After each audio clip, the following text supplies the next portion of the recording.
कि स्त्री कला ये भी है कि वो पति से सबके सामने कहेगी हम नहीं जा रहे, और बाद में कहेगी तुम मानना मत, लेके जाना। अब ये कला सीखो बेटा तुम, तब विवाह किया करो। अन्यथा शादी के बाद वो रोएगी, तुम उसके साथ में रोने बैठ जाओगे, क्योंकि तुम तो दयालु हो, किसी के दुख देख नहीं सकते। एक कला होना चाहिए, प्रसूति कला गृहस्थ के लिए। अरे मां को जन्म देना है, स्त्री को जन्म देना है, स्त्रियां सीखें नहीं। पुरुष को ज्ञान कहा, प्रसूतिका का। बच्चे को जन्म के समय का पूरा ज्ञान पुरुष को होना चाहिए, पति को होना चाहिए। कला बताई गई, चोर कला बताई गई। बताओ चोरी तो नहीं करना है ना राजकुमार को। उन्होंने कहा तुम अपनी संपत्ति की सुरक्षा करना चाहते हो तो सुरक्षा कला नहीं दी, उन्होंने कहा चोर कला सीखो। अपनी जायदाद सुरक्षित करना है, अपने जेब का धन सुरक्षित करना है तो चोर कला सीखो, नहीं तो लुट जाओगे, पता ही नहीं चलेगा। राजा को चोर कला सिखा दी। तुम चोर कला सीखे बिना चोरों को नहीं पकड़ पाओगे। चोर कला सीखे बिना राज्य को चोरों से रहित नहीं कर पाओगे, खजाना लुट जाएगा। तुम चोर कला सीखो, धूत कला सीखो, जुआ कला सीखो। रानियों को, राजाओं को, हर राजा को जुआ की कला सीखना जरूरी थी। धूत कीड़ा, जो राजा धूत कीड़ा नहीं जानता है उसे राजगद्दी पर बैठने का अधिकार नहीं। और राजा भी उसी रानी को चुनता था जिस रानी को धूत कीड़ा आती है। हमारे शास्त्रों में आती है, जय घोष की कथा में, रामदत्ता नाम की रानी जुआ के बल पर ही सत्य घोष को पकड़ा था।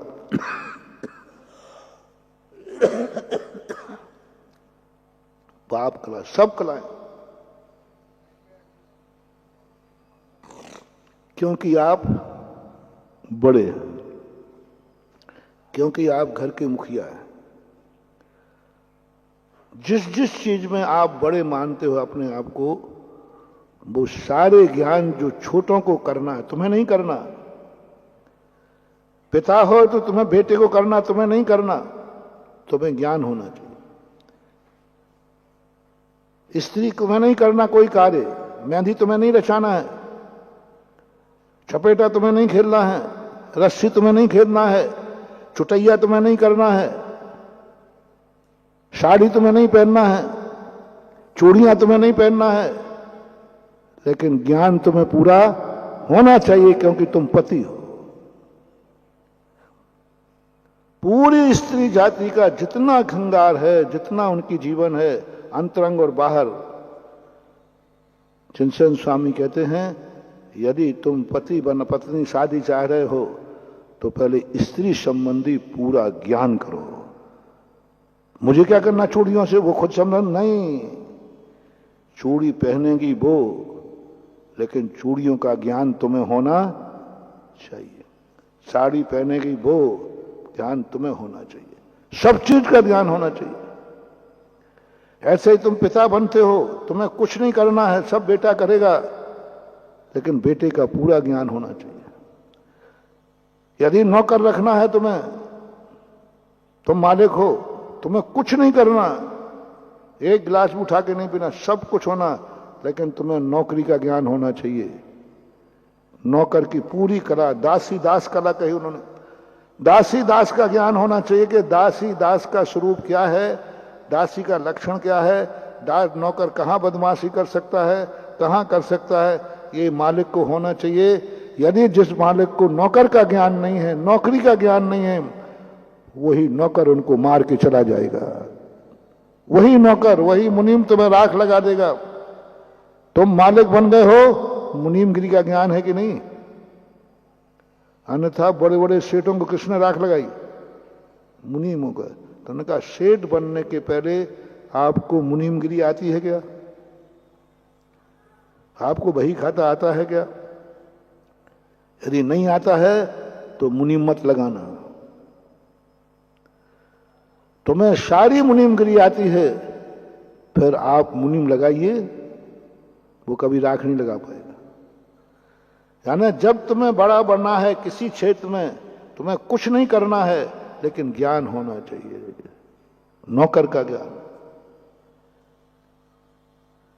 क्षत्रिय वर्ण को शूद्र वर्ण का ज्ञान होना चाहिए। तुम्हें बर्तन नहीं बनाना है, तुम्हें जूते नहीं बनाना है, तुम्हें कपड़े नहीं बनाना है, तुम्हें रोटी नहीं बनाना है, लेकिन तुम्हारे लिए जूते बनाने का ज्ञान होना चाहिए, क्योंकि तुम राजकुमार हो, तुम राजा हो। झोपड़ी बनाना आना चाहिए, तुम राजकुमार हो, तुम राजा हो, भाभी राज्य। अरे भाई जहां राजा हूं तो राजा तो ठाठ से रहेगा, झोपड़ी नहीं, झोपड़ी तुम्हें खुद बनाना आना चाहिए। कुम्हार बन जाओ, मटके बनाना आना चाहिए तुम्हें, तुम्हें नहीं बनाना है, बनाएगा कोई, लेकिन आपको ज्ञान होना चाहिए। रामायण में रामचंद्र जी का जैन दर्शन और वैष्णव दर्शन में बहुत सारी कलाएं सिखाई, जिसका राजकुमार को कभी लेना कोई मतलब ही नहीं है, करने का सवाल ही नहीं उठता। उनका करना नहीं करना बात है, जो तुम अपने दूसरे जो वस्तुओं का तुम उपयोग करोगे, जिन जिन से तुम संबंध रखोगे, जो सामग्री तुम्हारे ग्रहण करने में आएगी, उन सब का ज्ञान आपको होना चाहिए। भिखारी को भीख दोगे कि नहीं दोगे? तुम बड़े आदमी हो, आप भिखारी को भीख देने के पहले आपको भिखारी के संबंध में क्या ज्ञान है? सुन लीजिए कान खोल करके। भिखारी को भीख देने के पहले सोचो क्या आपको भिखारी का ज्ञान है? भिखारी के संबंध में आप क्या जानते हैं? भीख देने चले, भिखारी के संबंध में आपको महाराज जी मैं तो राजपुत्र हूं, मैं तो राजा हूं, मुझे क्या मालूम भिखारी क्या होता है? नहीं, भिखारी का ज्ञान होना चाहिए कि भिखारी का ज्ञान, भिखारी कौन होता है, कैसे होता है, किस परिस्थिति में भिखारी होता है और क्या उसकी आगे पीछे की पोजीशन होती है, आपको ज्ञान होना चाहिए। अन्यथा वही भिखारी आपको लूट ले जाएगा, आपकी दी हुई भीख से वो पाप करेगा, और आपने यदि घृणा हो गई तो आप सच्चे भिखारी को भी ठुकरा दोगे, वो मर जाएगा, पाप ही पाप हो जाएगा। आपको भिखारी का ज्ञान रखना चाहिए, क्योंकि आप भीख दे रहे हो। भीख देने के पहले भिखारी का ज्ञान करो। जय जिनेंद्र। अगर आपको मेरी वीडियो अच्छी लगती है तो प्लीज़ मेरे चैनल को सब्सक्राइब करिए, लाइक करिए, शेयर करिए। इसी तरह से अपना प्यार मुझे देते रहिए।